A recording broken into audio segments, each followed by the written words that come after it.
विजयी भव, एक इतिहास शाहू विचारातून निर्माण झालेला.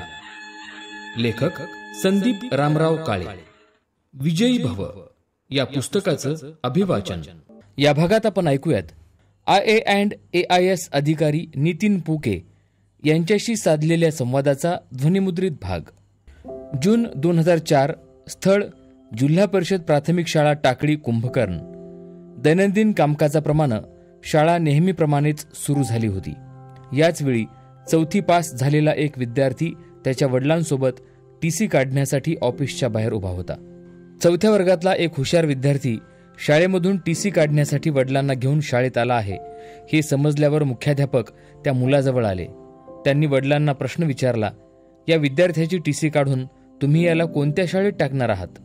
वडिलांनी उत्तर दिलं, यापुढे हा जिंतूर इथं मामाकडे शिकायला जाणार आहे. त्याचे 2 मोठे भाऊ अनिल आणि सुनील सुद्धा मामाकडे जिंतूरला शिकत आहेत आणि आज याला नेण्यासाठी आजोबा आले आहेत. जिल्हा परिषदेचे मुख्याध्यापक त्या हुशार मुलाची TC द्यायला तयार नव्हते. शेवटी खूप विनवण्या केल्यानंतर शाळेच्या मुख्याध्यापकांनी त्या मुलाची TC दिली. वर्गशिक्षिकेनं घरी येऊन त्या मुलाच्या आईला सांगितलं की हा अत्यंत हुशार मुलगा आहे.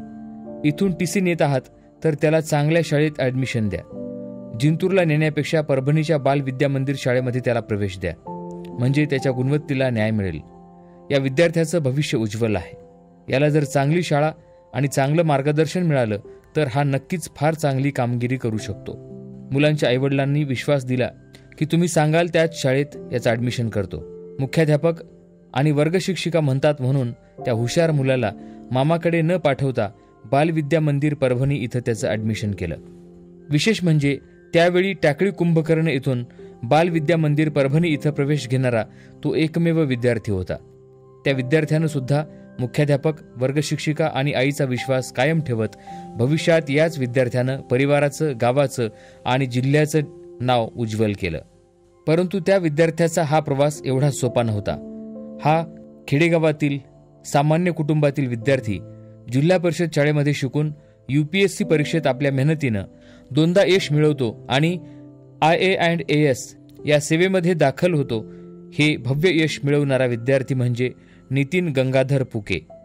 टेलरिंगचं काम करणारे आईवडील, वडील होमगार्डमध्ये कार्यरत, केवळ 1 एकर शेती आणि अनिल, सुनील व नितीन हे 3 भावंड आणि आजी अशा एकूण 6 सदस्यांचं कुटुंब. वडील 7वी पास, पण आर्थिक परिस्थितीमुळं पुढील शिक्षण घेऊ शकले नाहीत आणि घर चालविण्यास मदत म्हणून शिवणकाम शिकायला लागले. तर आई लक्ष्मीबाई 3री पास, परंतु आईला शिक्षणाची फार आवड. शिक्षण शिकून आईला शिक्षिका व्हायचं होतं, परंतु तत्कालीन सामाजिक परिस्थितीमुळं आईचं शिक्षण जास्त होऊ शकलं नाही. लवकरच तिचं लग्न झालं. त्यामुळं आपल्या मुलांनी खूप शिकावं, मोठं व्हावं ही आई वडिलांची इच्छा आणि जिद्द होती. जेव्हा शिक्षकांनी नितीनची TC देताना सांगितलं की याला परभणीमधील बालविद्या मंदिर इथं ॲडमिशन द्या, तेव्हा आईनं काळजावर दगड ठेवून नितीनला परभणीमध्ये पाठवलं. लहान वयाचा पोरगा जाणं येणं कसा करेल म्हणून आजीचे मानलेले भाऊ नामदेव मामा यांच्याकडे नितीनला 1 वर्षासाठी ठेवलं. नामदेव मामानं, द्वारका मामीनं त्यांना मूलबाळ नव्हतं आणि त्यांच्या घरी असणाऱ्या आयलू काकीनं नितीनची चांगली काळजी घेतली. शनिवार, रविवार जेव्हा नितीन घरी जायचा तेव्हा नितीनला सोडायला कधी द्वारका मामी तर कधी आयलू काकी ऑटो स्टँडपर्यंत यायच्या. नामदेव मामाच्या घरापासून शाळा थोडी दूर होती, पण त्या ठिकाणावरून नितीनला पायी जावं लागत होतं. सोबत परिसरातील मुलं होती. मग त्या मुलांसोबत छोटासा नितीन पोलीस परिसर पार करून शाळेच्या प्रांगणात जात होता. आईवडिलांपासून दूर राहून नितीन यांनी 5वीचं 1 वर्ष पूर्ण केलं. मग 6वी पासून 7वी पर्यंत नितीननं ऑटोने टाकळी कुंभकर्ण ते परभणी असं जाणं येणं केलं. जाण्या येण्यात मुलगा थकून जातो आणि 8वी पासून शाळा सकाळी 7 वाजता चालू होत असल्यामुळं 8वी ते 10वी मध्ये नितीनला परभणी इथं रूम करून सोबत आजीला पाठवलं. ग्रामीण भागातून एकदम शहरी भागात जाताना विद्यार्थ्यांच्या मनामध्ये न्यूनगंड असतो. त्यांना शहरी वातावरणाशी जुळवून घेण्याकरिता 1-2 वर्षे जातात, मग त्यांचे मित्र होतात. तसंच नितीन सोबत सुद्धा झालं. बालविद्या मंदिर परभणी इथं 8वी पर्यंत नितीन हा एक सर्वसामान्य विद्यार्थी होता. त्यानंतर याच शाळेत गणित शिकवणारे बोराडकर सर यांनी नितीनमधला स्पार्क ओळखला आणि खूप प्रोत्साहन दिलं. त्याचप्रमाणे अतुल देशपांडे सर जे विज्ञान शिकवत असत त्यांनी सुद्धा नितीनला खूप सपोर्ट केला. यामुळं नितीनचा आत्मविश्वास पुन्हा परत आला.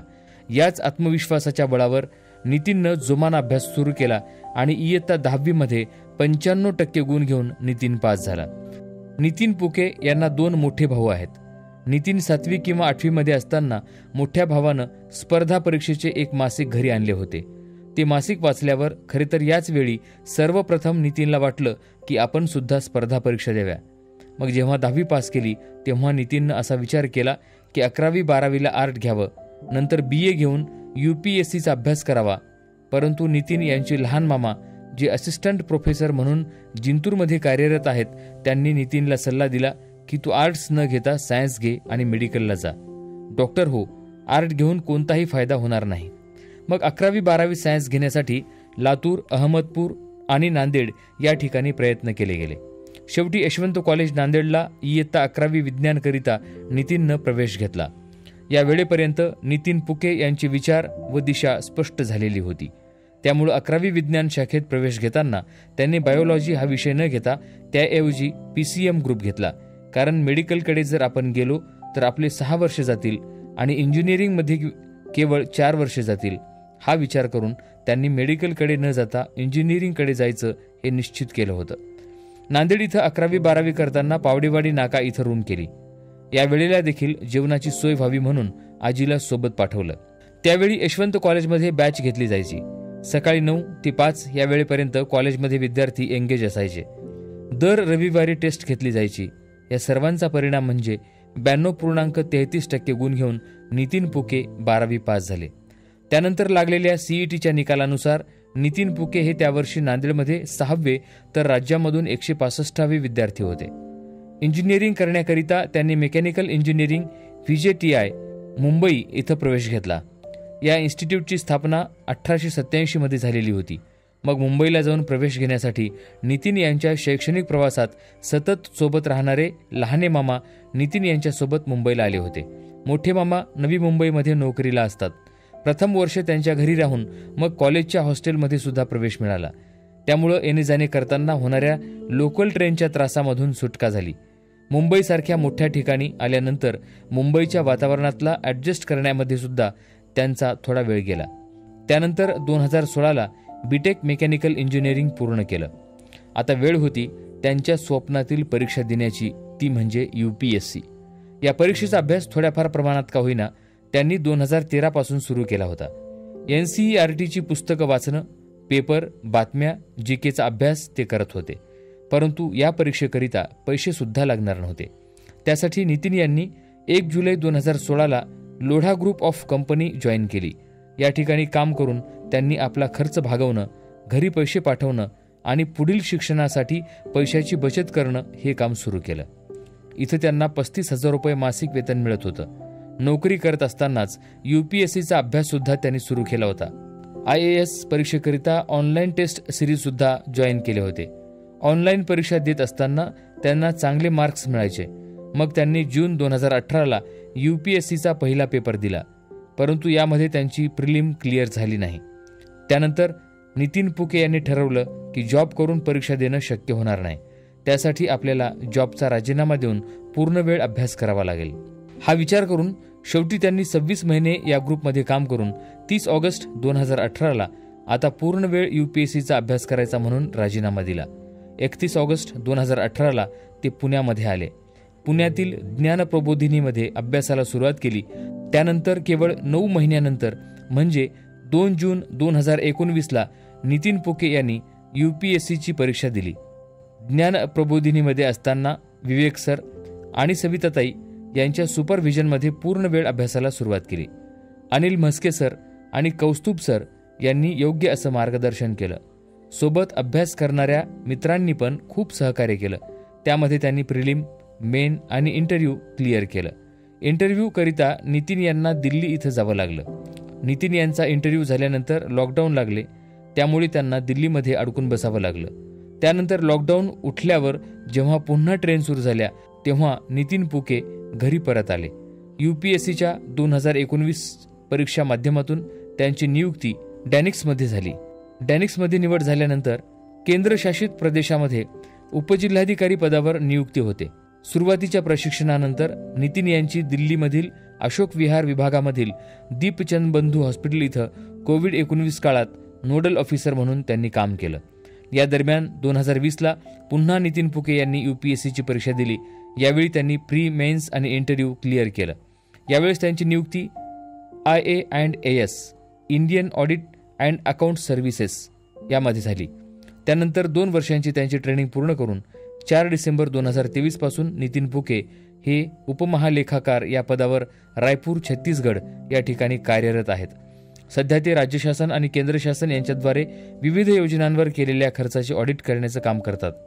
सामान्य परिस्थितीचा काळ, त्यानंतर संघर्षाचा काळ आणि आता यश मिळाल्यानंतरचा काळ यामध्ये खूप फरक असतो. याविषयी बोलताना नितीन फुके म्हणतात, निकाल लागल्यानंतर लोकांचा पाहण्याचा दृष्टिकोन बदलतो. गावातील व दुसऱ्या गावातील व्यक्तीसुद्धा त्यांच्या मुलांना घेऊन मार्गदर्शनासाठी येतात. गावकऱ्यांना, शाळेतील शिक्षकांना या गोष्टीचा गौरव वाटतो. आई वडील आणि परिवार याकडे समाजाचा बघण्याचा दृष्टिकोन सुद्धा बदलतो. सारथीच्या योगदानाबद्दल बोलताना नितीन फुके म्हणतात की मी जून 2019 सारथीच्या पहिल्या बॅचचा विद्यार्थी आहे आणि याचा मला विशेष अभिमान आहे. त्यावेळी सारथी स्थापनेची नुकतीच घोषणा झालेली आणि पहिली परीक्षा लागलीच पूर्ण करण्यात आली. पुण्यातील COEP कॉलेजमध्ये सारथी परीक्षा पास झालेल्या विद्यार्थ्यांना थांबवण्यात आलेले. त्यावेळेस सारथीकडे स्वतःची इमारत सुद्धा नव्हती. अशा वेळेस सारथी संस्थेसोबत कार्य करणारे माने सर, परिहार सर, शेरकर सर या सर्वांचे महत्त्वाचे योगदान राहिले आहे. माझ्या वैयक्तिक आयुष्यातही योग्य वेळी सारथीसारखी संस्था मदतीला आली. ज्यावेळी पुण्यात असताना माझे पैसे संपत आले होते त्याच वेळी मला सारथीची साथ मिळाली. सारथीकडून मला दरमहा 13,000 रुपये मिळाले. दिल्लीला जाण्याचा खर्च, सोबतच ट्युशनचा खर्च आणि इंटरव्ह्यू करिता 50,000 रुपये सुद्धा मिळाले. दिल्लीला जाण्याचं भाग्य मला सारथीमुळेच मिळालं. सारथीनं फक्त आर्थिकच नाही तर एक भावनिक आधारही दिला. सारथी परीक्षा पास झाल्यानं एक आत्मविश्वासही मिळाला. सारथीच्या या मदतीमुळे माझ्यासारख्या अनेक विद्यार्थ्यांचा फायदा आजही होत आहे. आजही सारथी अजित सर आणि अशोक काकडे सर यांच्या मार्गदर्शनाखाली चांगली कामगिरी करत आहे. ज्योतिताई या सर्व सारथी विद्यार्थ्यांच्या संपर्कात राहून मदत करत असतात. म्हणून सारथी आज एक कुटुंबासारखी बनली आहे. महाराष्ट्र शासनाचे हे काम खरंच कौतुकास्पद आहे.